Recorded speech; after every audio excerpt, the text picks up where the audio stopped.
In churches, said the partner, when I preach, I use, my lords, a lofty style of speech, and ring it out as roundly as a bell, knowing by rote all that I have to tell. My text is ever the same, and ever was. Radix malorum est cupiditas. First I inform them whence I come. That done, I then display my papal bulls, each one. Bulls in the name of cardinals I show. I say in Latin some few words or so.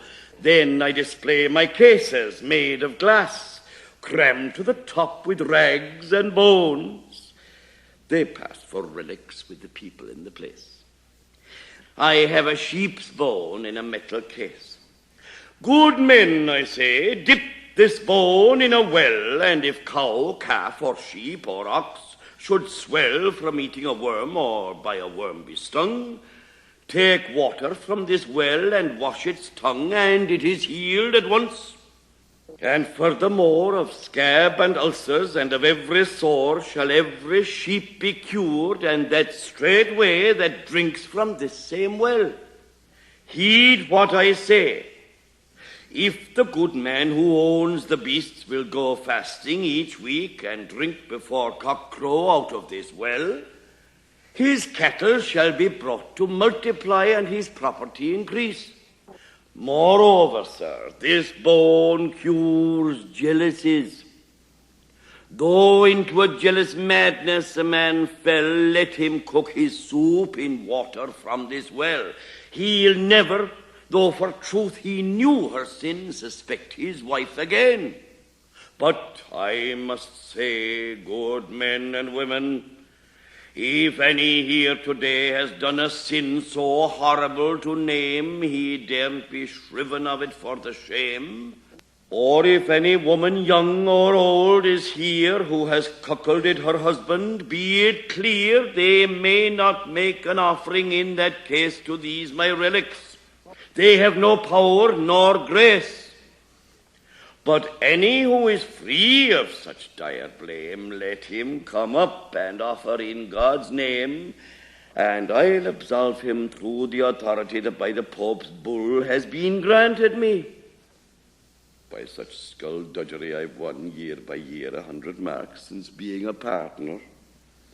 I stand in pulpit like a true divine, and when the people sit I preach my line.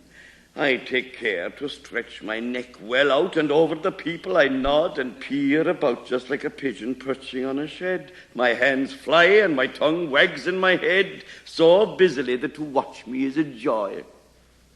Avarice is the theme that I employ. That's why my text is still and ever was, Radix malorum est cupiditas. For by this text I can denounce indeed the very vice I practice, which is greed. I won't ape the apostles. I must eat. I must have money, wool and cheese and wheat, and have a jolly wench in every town. But in conclusion, lords, I will get down to business. You would have me tell a tale. Now that I've had a drink of malty ale, by God, I hope the thing I'm going to tell is one that you'll have reason to like well, for though myself a very sinful man, I can tell a moral tale. Indeed I can. One that I use to bring the prophets in while preaching. Now be still, and I'll begin. There was a company of young folk living one time in Flanders who were bent on giving their lives to follies and extravagances, brothels and taverns where they held their dances, with lutes, harps, and guitars, diced at all hours, and also ate and drank beyond their powers, through which they paid the devil's sacrifice in the devil's temple with their drink and dice, their abominable excess and dissipation. They swore oaths that were worthy of damnation, grisly to hear. To encourage their pursuits came comely dancing girls, peddlers of fruits, singers with harps, bawds and confectioners who are the very devil's officers to kindle and blow the fire of lechery, that is the follower of gluttony. Witness the Bible if licentiousness does not reside in wine and drunkenness. Recall how drunken Lot unnaturally with his 2 daughters lay unwittingly so drunk he had no notion what he did. Herod, the stories tell us, God forbid, when full of liquor at his banquet board, right at his very table gave the word to kill the Baptist John, though guiltless he. Seneca says a good word, certainly. He says there is no difference he can find between a man who has gone out of his mind and one who carries drinking to excess. Only that madness outlasts drunkenness. Oh, gluttony, first cause of mankind's fall, of our damnation, the curse original, until Christ bought us with his blood again, how dearly paid for by the race of men. Adam, our father, and his wife also, from paradise to labor and to woe, were driven for that self-same vice. Indeed, as long as Adam fasted, so I read, he was in heaven. But as soon as he devoured the fruit of that forbidden tree, then he was driven out in sorrow and pain. Of gluttony well ought we to complain. Could a man know how many maladies follow indulgences and gluttonies, he would keep his diet under stricter measure and sit at table with more temperate pleasure. The throat is short and tender is the mouth, and hence men toil east, west, and north and south, in earth and air and water, alas, to think, fetching a glutton dainty meat and drink. This is a theme, O Paul, that you well treat. Meat unto belly and belly unto meat, God shall destroy them both, as Paul has said. When a man drinks the white wine and the red, this is a foul word by my soul to say, and fouler is the deed in every way, he makes his throat his privy through excess. The apostle says, weeping for piteousness. There are many of whom I told you at a loss I said, weeping, enemies of Christ's cross, whose belly is their God, their end is death. O cursed belly, sack of stinking breath, great cost it is to fill you, and great pain. These cooks, how they must grind and pound and strain. From the hard bones they knock the marrow out. They'll find a use for everything past doubt, that down the gullet sweet and soft will glide. The spiceries of leaf and root provide sauces that are concocted for delight, to give a man a second appetite. O drunken man, disfigured is your face, sour is your breath, foul are you to embrace. You seem to mutter through your drunken nose the sound of Samson, Samson. Yet God knows that Samson never indulged himself in wine. Your tongue is lost. You fall like a stuck swine, and all the self-respect that you possess is gone. For of man's judgment, drunkenness is the very sepulchre and annihilation. A man whom drink has under domination can never keep a secret in his head. Now steer away from both the white and red, and most of all from that white wine keep wide that comes from Lepe. They sell it in Cheapside and Fish Street. 'Tis a Spanish wine, and sly to creep in other wines that grow nearby, and such a vapour it has that with 3 drinks it takes a man to Spain. Although he thinks he is home in Cheapside, he is far away at Lepe. Then Samson will he say, by God himself, who is omnipotent, all the great exploits in the Old Testament were done in abstinence, I say, and prayer. Look in the Bible, you may learn it there. Now that I've shown what gluttony will do, now I will warn you against gambling too. Gambling, the very mother of low scheming, of lying and forswearing and blaspheming against Christ's name, of murder and waste as well, alike of goods and time, and truth to tell, with honor and renown it cannot suit to be held a common gambler by repute. Remember also how the Parthians' lord sent King Demetrius, as the books record, a pair of golden dice, by this proclaiming his scorn, because that king was known for gaming, And the king of Parthia therefore held his crown devoid of glory, value, or renown. Now about oaths I'll say a word or two. Great oaths and false oaths, as the old books do. Great swearing is a thing abominable, and false oaths yet more reprehensible. If a man's oaths and curses are extreme, vengeance shall find his house, both roof and beam.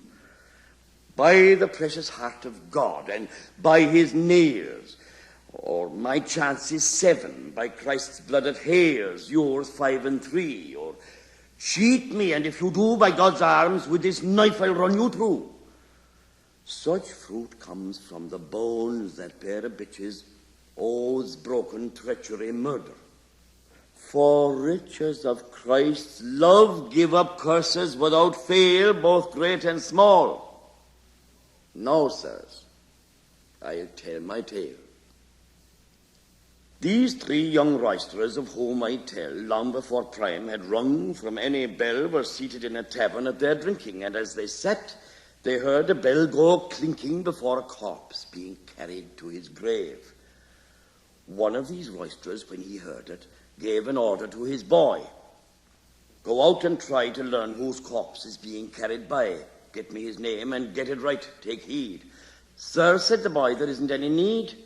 I learned before you came here by 2 hours. He was, it happens, an old friend of yours. And all at once, there on his bench upright as he was sitting drunk, he was killed last night. A sly thief, death men call him, who deprives all the people in this country of their lives, came with his spear and smiting his heart in 2, went on his business with no more ado. 1,000 have been slaughtered by his hand during the plague. And, sir, before you stand within his presence, it should be necessary, it seems to me, to know your adversary. Be evermore prepared to meet this foe. My mother taught me this, that's all I know. No, by St. Mary, says the innkeeper, this child speaks truth. Man, woman, laborer, servant, and child, the thief has slain this year in a big village a mile or so from here. I think it is his place of habitation. It would be wise to make some preparation before he brought a man into disgrace. God's arms, this roisterer said, so that's the case. Is it so dangerous with this thief to meet? I'll look for him by every path and street, I vow it. By God's holy bones. Hear me, fellows of mine. We are all one, we 3. Let each of us hold up his hand to the other, and each of us become his fellow's brother. We'll slay this death who slaughters and betrays. He shall be slain whose hand so many slays, by the dignity of God before tonight. The 3 together set about to plight their oaths to live and die each for the other, just as though each had been to each born brother. And in their drunken frenzy up they get, and toward the village off at once they set, which the innkeeper had spoken of before. And many were the grisly oaths they swore. They rent Christ's precious body limb from limb. Death shall be dead if they lay hands on him. When they had hardly gone the first half mile, just as they were about to cross a stile, an old man, poor and humble, met them there and said, God bless you, Lord, and be your guide. What's this? The proudest of the 3 replied. Old beggar, I hope you meet with evil grace. Why are you all wrapped up except your face? What are you doing alive so many a year? The old man at these words began to peer into the gambler's face. Because I can, though I should walk to India, find no man, he said, in any village or in any town who for my age is willing to lay down his youth. So I must keep my old age still for as long a time as it may be God's will. Nor will death take my life from me, alas. Thus, like a restless prisoner I pass, and on the ground which is my mother's gate I walk, and with my staff both early and late I knock and say, Dear mother, Let me in. See how I vanish, flesh and blood and skin.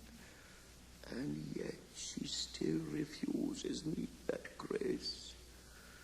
All white therefore, and withered is my face. But, sirs, you do yourselves no courtesy to speak to an old man so churlishly, unless he had wronged you either in word or deed, as you yourselves in Holy Writ may read. Before an aged man whose head is hoar, man ought to rise. I counsel you, therefore, no harm nor wrong here to an old man do, no more than that you'd wish men do to you in your old age, if you so long abide. And God be with you, whether you walk or ride. I must go yonder, where I have to go. No, you old beggar, by St. John, not so, said another of these gamblers. As for me, by God, you won't get off so easily. You spoke just now of that false traitor, Death, who in this land robs all our friends of breath. Tell where he is, since you must be his spy, or you will suffer for it. So say I, by God and by the Holy Sacrament, you are in league with him, false thief, and bent on killing us young folk. That's clear to my mind. If you are so impatient, sirs, to find death, he replied, turn up this crooked way, for in that grove I left him, truth to say, beneath a tree, and there he will abide. No boast of yours will make him run and hide. Do you see that oak tree? Just there you will find this death. And God, who bought again mankind, save and amend you. So said this old man, and promptly each of these three gamblers ran until he reached the tree, and there they found florins of bright gold, minted bright and round, nearly 8 bushels of them, as they thought, and after death no longer then they sought. But down they sat beside the precious hoard. The worst of them, he uttered the first word. Brothers, he told them, listen to what I say. My head is sharp, for all I joke and play. Fortune has given us this pile of treasure to set us up in lives of ease and pleasure. Lightly it comes, lightly we'll make it go, God's precious dignity. Who was to know we'd ever tumble on such luck today? If we could only carry this gold away home to my house, or either one of yours, for well you know that all this gold is ours, we touch the summit of felicity. But still, by daylight, that can hardly be. People would call us thieves, too bold for stealth, and they would have us hanged for our own wealth. It must be done by night. That's our best plan, as prudently and slyly as we can. Hence my proposal is that we should all draw lots, and let's see where the lot will fall. And the one of us who draws the shortest stick should run back to the town and make it quick and bring us bread and wine here on the sly, and 2 of us will keep a watchful eye over this gold, and if he doesn't stay too long in town, we'll carry this gold away by night, wherever we agreed is best. One of them held the cutout in his fist and had them draw to see where it would fall, and the cut fell on the youngest of them all. At once he set off on his way to town, and the very moment after he was gone, the one who urged this plan said to the other, you know that by sworn oath you are my brother. I'll tell you something you can profit by. Our friend has gone, that's clear to any eye, and here is gold, abundant as can be, that we propose to share alike, we 3. But if I worked it out as I could do, so that it could be shared between us 2, wouldn't that be a favor, a friendly one? The other answered, how can that be done? I do not see. He knows we have the gold. What shall we do, or what shall he be told? I won't betray you, that you can believe. No, said the first. We are 2, as you perceive, and 2 of us must have more strength than 1. When he sits down, get up as if in fun and wrestle with him. While you play this game, I'll run him through the ribs. You do the same with your dagger there, and then this gold shall be divided, my dear friend, between you and me. Then all that we desire we can fulfill, and both of us can roll the dice at will. Thus, in agreement, these two scoundrels fell to slay the third, as you have heard me tell. The youngest, who had started off to town, within his heart kept rolling up and down the beauty of these florins new and bright. Oh, Lord, he thought, were there some way I might have all this treasure to myself alone? There isn't a man who dwells beneath God's throne could live a life as merry as mine should be. And so at last the fiend, our enemy, put into his head that he could gain his ends if he bought poison to kill off his friends. So off he set, no longer would he tarry into the town to an apothecary, and begged for poison strong and virulent. Taking the poison, off the scoundrel went, holding it in a box, and next he ran to the neighboring street and borrowed from a man 3 generous flagons. He emptied out his drug in 2 of them and kept the other jug for his own drink. He let no poison lurk in that. And so all night he meant to work carrying off the gold. Such was his plan. And when he had filled them, this accursed man retraced his path, still following his design, back to his friends with his 3 jugs of wine. But why dilate upon it any more? For just as they had planned his death before, just so they killed him, and with no delay. When it was finished, one spoke up to say, "Now let's sit down and drink, and we can bury his body later on. First we'll be merry." And as he said the words, he took the jug that, as it happened, held the poisonous drug, and drank, and gave his friend a drink as well, and promptly they both died. And truth to tell, in all that Avicenna ever wrote, he never described in chapter, rule, or note more marvelous signs of poisoning, I suppose, than showed in these 2 wretches at the close. Thus they both perished for their homicide, and thus the treacherous poisoner also died. O sin accursed above all cursedness! O treacherous murder! O foul wickedness! O gambling, lustfulness, and gluttony! Traducer of Christ's name by blasphemy and monstrous oaths, through habit and through pride. Alas, mankind! Ah, how may it betide that you to your Creator, he that wrought you, and even with his precious heart's blood bought you, so falsely and ungratefully can live? And now, good men, your sins may God forgive and keep you specially from avarice. My holy pardon will avail in this, for it can heal each one of you that brings his pennies, silver brooches, spoons, or rings. Come, bow your head under this holy bull. You wives, come, offer up your cloth or wool. I write your names here in my roll, just so.